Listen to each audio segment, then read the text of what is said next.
with you every day. But we can share in the enormous pride we have knowing that their lives had purpose and meaning. Let us now honor our nation's flag.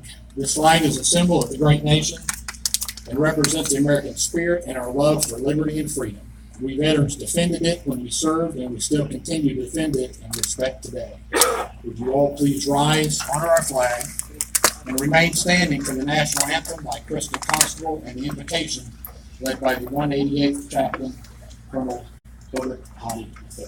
Forward, march.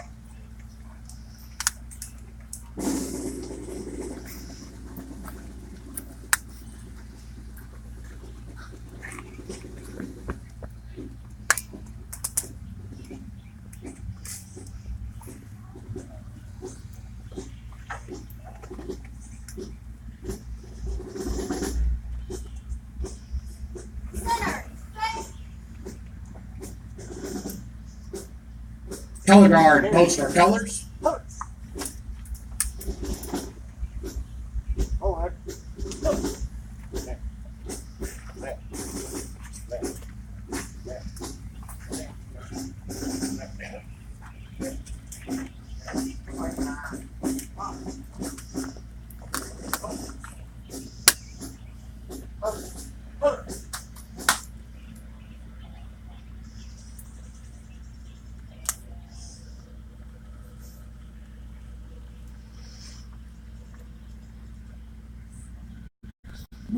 Oh, say, can you see by the dawn's early light what so proudly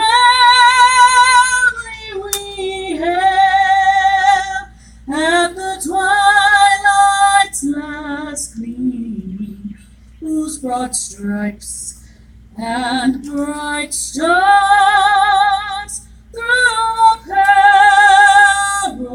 perilous fight, o'er the ramparts we watched, were so gallantly streaming, and the rockets' red glare were bombs bursting in air, yet proof through the night that our flag was still there.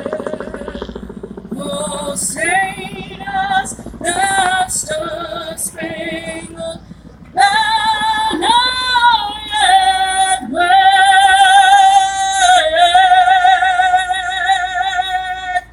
for the land of the free and the home of the brave.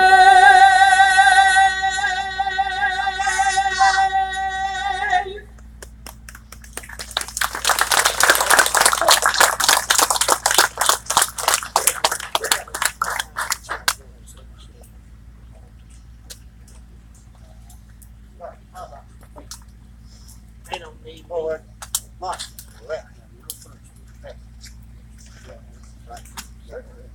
Center, face. Forward, march. Center, face. Forward, march.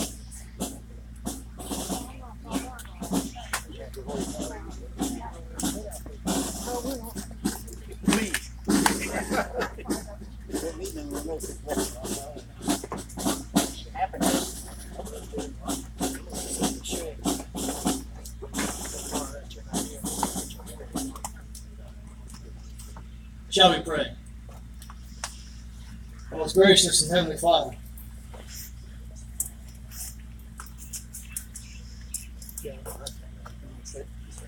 that applause is for the men and women who made the ultimate sacrifice. Lord, I'm not going to lie, it's a little hot. It's a little muggy this afternoon. It was hot and muggy in Seoul. It's hot and muggy in Okinawa.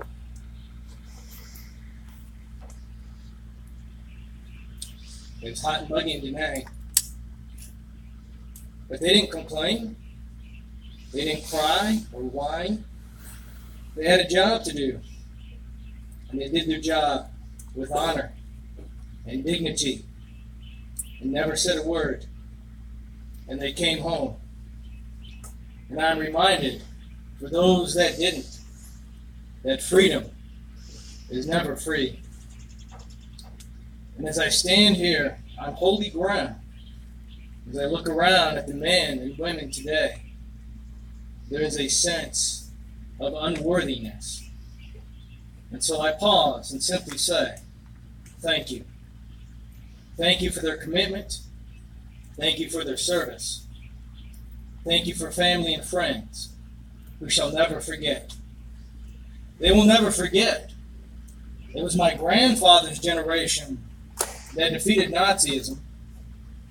It was my father's generation that defeated communism. And it is my generation. We will defeat terrorism. I thank you, and I praise you for it. In Christ's name, amen.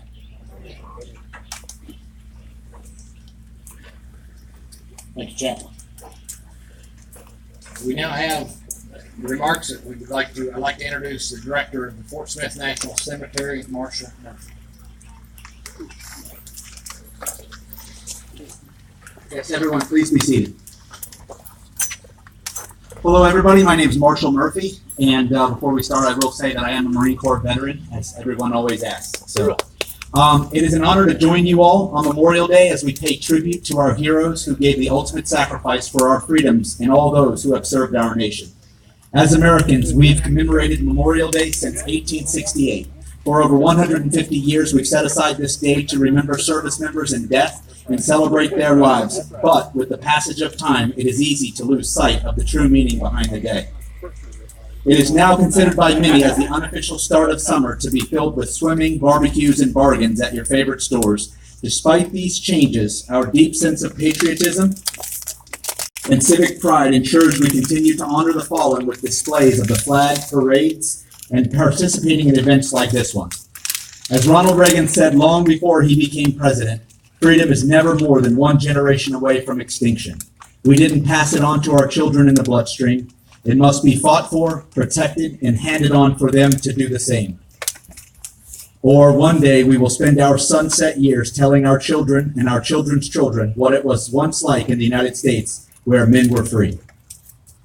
The meaning of this day impacts the entire world. Contemporary world history has been shaped and molded by the tens of millions of American veterans who put their lives on hold to wear the uniform. The lineage of sacrifice in the name of democracy extends from Lexington to Gettysburg, from San Juan Hill to the Meuse Argonne, from North